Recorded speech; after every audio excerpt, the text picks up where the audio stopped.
안녕하세요. 저희는 자연어 처리에 대한 발표를 진행하게 된 정보과학 11배 기조 손교원, 이채은, 김영준, 윤승우입니다. 여러분들은 인공지능 하면 가장 먼저 떠오르는 이미지가 무엇인가요? 먼저 영상을 보겠습니다. I've compiled a Mandarin database for you, sir.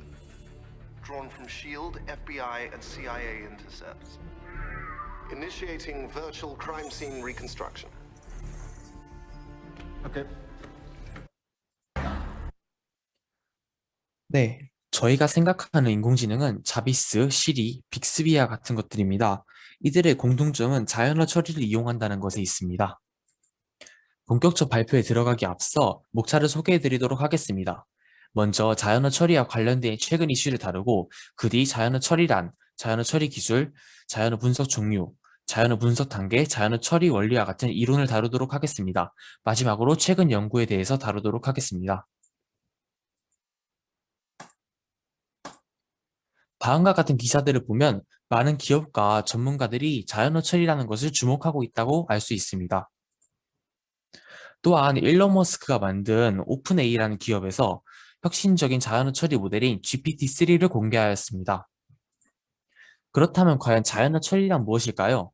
자연어 처리는 인공지능이 인간의 말을 할 수 있도록 연구하는 기술입니다. 이때 자연어라는 용어는 프로그래밍 언어와 구분하기 위한 용어입니다. 다음으로 자연어 처리 기술에 대하여 알려드리겠습니다. 자연어 처리 기술은 크게 세 가지로 분류할 수 있으며 동영상이나 표의 내용을 사람이 이해할 수 있는 자연어로 변환하는 자연어 생성, 자연어를 컴퓨터가 이해할 수 있도록 세분화, 정교화하는 자연어 분석, 컴퓨터가 자연어로 주어진 입력에 따라 동작하게 하는 자연어 이해가 있습니다. 자연어 분석은 어느 정도에 따라 형태소 분석, 통사 분석, 의미 분석, 활용 분석으로 나눌 수 있습니다. 그럼 자연어 분석 종류를 더 자세히 알아보겠습니다. 먼저 형태소 분석은 입력된 문자열을 분석하여 형태소라는 최소 의미 단위로 분리하는 과정을 말합니다. 두 번째로 알아볼 분석 종류는 통사 분석입니다. 통사는 형태소가 결합하여 문장, 구절을 만드는 규칙이고 이러한 문장의 통사적 구조를 분석하는 것을 통사 분석이라고 합니다.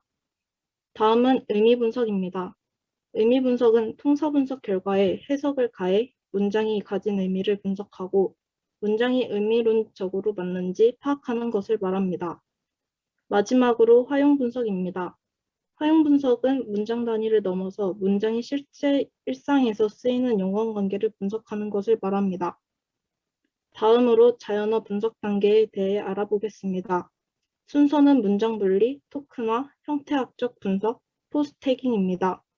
먼저 문장 분리는 문장 단위로 끊는 작업을 말하며 토큰화는 문장 분리를 마친 뒤 문장 안에서 쓰인 토큰들로 글자를 분리하는 작업이고 형태학적 분석은 텍스트 정규화를 통해 일반적 형태로 분석하여 효율성을 높이는 작업이고 포스트 태깅은 토큰의 품사 정보를 할당하는 작업을 말합니다. 네, 다음은 자연어 처리에 이용되는 개념 중 하나인 인공신경망에 대해서 설명해 드리도록 하겠습니다. 인공신경망이란 인공 뉴런의 학습으로 시냅스의 결합체계 변화를 통해 하나의 인공신경망이 하나의 함수로 작용합니다. 즉, 데이터를 이용한 학습을 통해 최적화된 예측값을 출력하는 것이 바로 인공신경망입니다.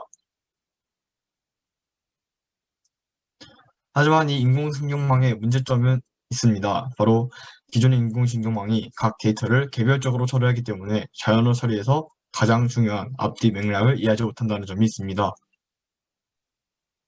이런 문제점을 해결하기 위해 등장한 것이 순환신경망이라는 형태인데요. 순환신경망은 뉴런의 출력값이 자신에게 다시 입력되는 형태입니다. 앞에서 처리된 단어가 다시 자신에게 돌아감으로써 앞뒤 맥락을 이해할 수 있습니다. 왼쪽 사진을 보면 그것을 더 자세하게 볼 수 있는데요. 이때 펼쳐진 이미지에서 파랑 색깔은 모두 같은 하나의 인공신경망이라고 보시면 되겠습니다. 이때 앞에 출력값이 그 다음에 인공신경망의 입력값으로 들어감으로써 맥락을 이해할 수 있게 됩니다. 또한 이때 하나의 입력이 앞 단계에서 분석된 하나의 단어라고 보시면 됩니다. 시퀀스 투 시퀀스는 자연어 처리의 실질적인 모습이라고 볼 수 있는데요. 이때 두 개의 순환신경망이 사용되고 하나는 입력, 하나는 출력에 사용됩니다. 앞선 모델에서 봤듯이 마지막 출력에는 모든 맥락이 담기게 됩니다. 따라서 인코더에서 마지막 출력의 모든 맥락을 담은 다음 디코더에 그것을 다시 입력하여 새로운 자연어를 만들어내는 과정이 시퀀스 투 시퀀스입니다. 네, 하지만 이 시퀀스 투 시퀀스에도 문제점이 있었는데요. 하나의 고정된 크기에 모든 정보를 압축하려 하다 보니 문장이 길어지면 번역의 품질이 매우 떨어진다는 문제점이 있었습니다. 네, 이러한 문제점을 해결하기 위해 등장한 개념이 바로 어텐션입니다. 어텐션이란 이 그림과 같이 디코더에서 출력 선언을 예측하는 매 시점마다 엔코더의 전체 입력 문장을 다시 한번 참고하는 개념입니다. 네, 보이시는 그림과 같이 하나의 시점마다 전체 입력 문장을 다시 한번 참고합니다. 이때 예측해야 할 단어와 더 연관 있는 부분을 집중하여 참고합니다. 따라서 이름이 어텐션으로 굳어지게 되었습니다. 최근에는 어텐션 관련 연구가 유행하고 있는데요. 작년 학생탐구 발표에서도 어텐션 관련 연구를 진행한 팀이 있었습니다. 또한 아래는 없이 어텐션만을 사용하는 트랜스포머라는 것이 주목받고 있는데요. 앞서 설명드렸던 GPT-3의 T 또한 트랜스포머의 약자인 만큼 현재 굉장히 주목받고 있는 기술 중 하나입니다. 여러분들도 자연어 처리에 관심이 있으시다면 어텐션에 대해서 더 자세히 찾아보는 것이 좋을 것 같습니다. 이상 저희의 발표를 들어주셔서 감사합니다.